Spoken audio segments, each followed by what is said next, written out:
Hi friends, ఈరోజు మనం ఒక అందమైన చక్కటి ప్రేమ కథని తెలుసుకుందాం. అర్జున్ మరియు మీరా ఇంటర్ చదివే సమయం నుండి మంచి స్నేహితులు. మెల్లగా ఒకరంటే ఒకరికి ఇష్టం ఏర్పడి అది ప్రేమగా మారింది. ఒకరినొకరు ప్రేమించుకున్నారు. వారి ప్రేమ ఎప్పుడూ హద్దుల్లోనే ఉండేది. వారు కలలు కంటూ నవ్వుతూ అనేక వాగ్దానాలు చేసుకుంటూ రోజులు గడిపారు. ఒకరోజు సాయంత్రం పెద్ద చెట్టు కింద ఇద్దరూ కూర్చొని మాట్లాడుకుంటున్నారు. అర్జున్ మీరా చేతులు పట్టుకొని, నీకు నేను ఫ్యూచర్లో సంతోషం, విజయం, బాధ లేని జీవితం ఇవ్వాలని అనుకుంటున్నాను అని అన్నాడు. మీరా చిరునవ్వుతో, నాకు అవన్నీ ఉన్నా లేకున్నా నువ్వు ఉంటే చాలు అర్జున్ అని చెప్తుంది. కానీ జీవితం మనం అనుకున్నట్టే ఉండదు కదా. మీరా తల్లిదండ్రులు ఆమెకు ఒక ధనవంతుడితో పెళ్లి ఫిక్స్ చేస్తారు. ప్రేమతో కుటుంబాన్ని పోషించలేరు, ఈ అబ్బాయికి ఫ్యూచర్ లేదు అని మీరాతో తన తండ్రి అంటాడు. మీరా చాలా ఏడుస్తుంది. మీరా చివరిసారిగా అర్జున్ని కలుసుకొని బాధపడుతుంది, కన్నీరు పెట్టుకుంది.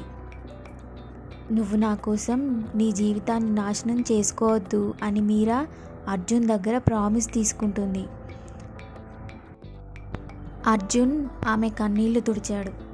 నువ్వు కూడా హ్యాపీగా ఉండాలి అని ఆమెతో అంటాడు. మీరా బదులుగా ప్రయత్నిస్తాను అని చెప్పి అక్కడి నుండి వెళ్ళిపోతుంది. ఇలా సంవత్సరాలు గడిచిపోయాయి. అర్జున్ దుఃఖానికి లోనయ్యాడు, కానీ జీవితాన్ని కోల్పోలేదు.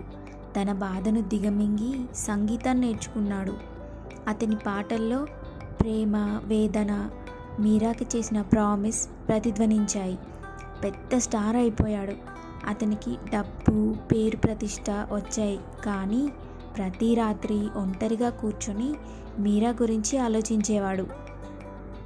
ఒకసారి ఒక కన్సర్ట్ తర్వాత నీడలో ఒక వ్యక్తి కనిపించింది. జనాలు వెళ్ళిపోయిన తర్వాత ఆ వ్యక్తి అర్జున్ ముందుకు వచ్చి ఆగింది. అది మీరా. ఆమె అతన్ని చూస్తూ మెల్లగా, నువ్వు నీ మాట నిలబెట్టుకున్నావు అని అన్నది. అర్జున్ చిరునవ్వుతో, మరి నువ్వు అని అడిగాడు. ప్రయత్నించాను అని మీరా చెప్పి వెనక్కి తిరిగి వెళ్ళిపోయింది. అర్జున్ మీరాని చూస్తూ నిలబడిపోయాడు. ఈసారి ఆమెని పూర్తిగా కోల్పోతున్నట్టు చాలా బాధ అనిపించింది. కానీ అదే సమయంలో తను నేర్చుకున్న సంగీతం తన జీవితానికి ఒక అర్థం ఉందని గుర్తు వచ్చింది. ఆ రాత్రి అతను దుఃఖాన్ని గురించి కాదు, ముగింపు లేని ప్రేమ గురించి ఒక పాట పాడాడు. ఈ కథలోని సారాంశం చూద్దాం. నిజమైన ప్రేమ అంటే మన ప్రియమైన వ్యక్తి మన పక్కన ఉన్నా లేకున్నా మన హృదయంలో వారిని శాశ్వతంగా నిలబెట్టుకోవడమే.